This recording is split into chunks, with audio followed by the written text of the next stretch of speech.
instants, le journal de 12h45, tout à l'heure de 13h à 14h. 3 et jusqu'à 4, pour les mériter, il faut beaucoup d'efforts, de patience et de passion. Dans un petit village alsacien qui vient d'obtenir sa deuxième fleur, reportage de Laurence Claude Pierre et Dominique Poupardin. Lorsque vous passez devant la maison de Sonia Kiffer, une question vous vient d'emblée à l'esprit. Mais comment fait-elle? Quel est son secret? Les roses, les géraniums, les dahlias, les belles de nuit, les impatiences, toutes ces fleurs débordent de robustesse et de beauté. Bien sûr, il y a le temps. Sonia passe au moins 4 heures par jour dans son jardin. Il y a aussi les petits trucs, comme l'engrais aux orties qu'elle confectionne elle-même et qui donnent de la vigueur aux fleurs et évitent l'apparition des limaces. Mais surtout, il y a l'amour, beaucoup d'amour.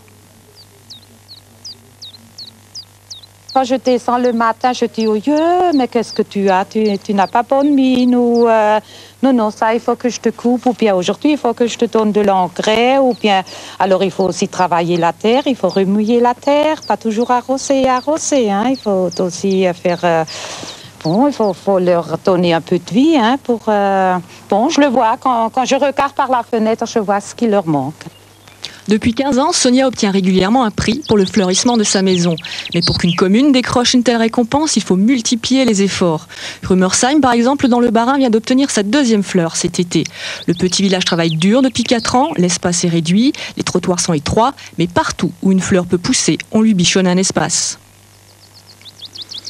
Mais la mention spéciale revient aux habitants cette année.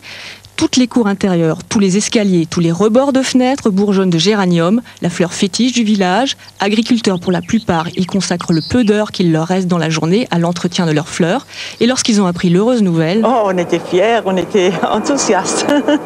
C'était merveilleux. Vous allez tout faire pour continuer à avoir d'autres? Oui, bien sûr, on va essayer dans notre possibilité. Peut-être un jour on aura la 3e, ou même la 4e. Il faut savoir qu'il y a quand même pas mal de boulot pour réussir ce qu'on fait ici au courant de l'année. Les fleurs, il faut les entretenir journellement, tous les jours. Hein. C'est pas une mince affaire. Rumersheim espérait déjà cette deuxième fleur il y a 2 ans, mais il manquait ce petit plus qui a sensibilisé le jury. Il y a 20 familles différentes qui entretiennent tout au long de l'année tous ces vasques et maisons. Mais ce qui est assez rare de nos jours. On dit que le bénévolat, ça n'existe plus. À Rumersheim, si, ça existe encore.